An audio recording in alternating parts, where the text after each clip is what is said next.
Lamdam asigi Lai Oikhrabi Ima Singi Thouna Lingjel adu Ningsinduna ngasigi Nupi Khunnai da shingnarakliba sing asi punna thengna-minnabagi wakhallon da Federation of Civil Society Organizations FOCS ki liching makha da Nupi Lan Ningshing Thouram tha asigi tarani thoida Pangthoklagani haina Manipur Women's Federation MWF ki General Secretary Demona Takhellambam na phongdorakli Nupi Lan Ningshing Thouram ga mari leinana ngasi thongju boroi mokongda naiba MWF ki office da FOCS Working Committee Women Wing gi maru oiba thomi kya yauna pangthokpa pauki mifam amada wafam asi phongdokladuna mahakna hai FOCS ki mediang makha da FOCS Working Committee Women Wing Ningsinduna Nupi Lan Ningshing numit ki thoram tha asigi tarani thoida iboyai ma sumang ila sanglenda pangthoklagani Ningsing Thouram asi mai pak na pangthoknaba FOCS ka khutsamna duna chatminnariba lup kungi apunba committee ama semlei Nupi Lan Ningshing numit thopang lup haina mingthonba committee asigi chairman na Manipur Kaithel Maruki General Secretary Lai Oikhrabi committee asigi makhada subcommittee tara amasu semduna Ningsing Thouram asi mai pakna pangthoknaba sem sabat loire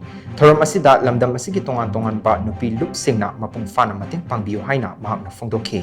puari ka sagonari ba numit asina lakpada Lai Oikhrabi lamdam asigi Thouna fabi ima Singi fidam adu ngasigi nupi singna Ningsing ba mathok tai Lai Oikhrabi Ima Sing adugi fidam aduna inot ama oiduna khunnai asida shingnarakliba sing punna thengna-minnabagi haiba wakhallon da Nupi Lan Ningshing Thouram asi FOCS Working Committee Women Wing na pangthokpani haina su mahakna makha takhi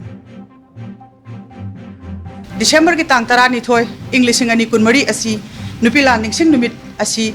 ibu ama sumang lila sanglenda akoi soidana numit asi mai pakna pangthokna bagi damba FOCS Working Committee Women's Wing na koi sem saba amadi mapung phana pangthokna bagi damba tasu koi Thouna leina lamdam sigi leiriba maira paibi ima sing adugo lamdam sida leiriba koi nupi lup sing punamak saruk yabina basu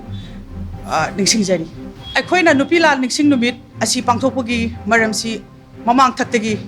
matam kuirabagi tungdagi hauna nupi gi Thouna asibu ningsingba amadi nupi na lebak asigi damak iramdam asigi damak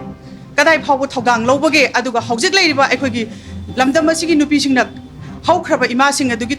Thouna amadi Lingjel adubu amuk hauna ningsingba oina hojik lebak asigi oiriba phibam asida aikoina kari thogang logadagi habase amuk hana ningsing minaraba matungda koi punamak thengnanabagi damakta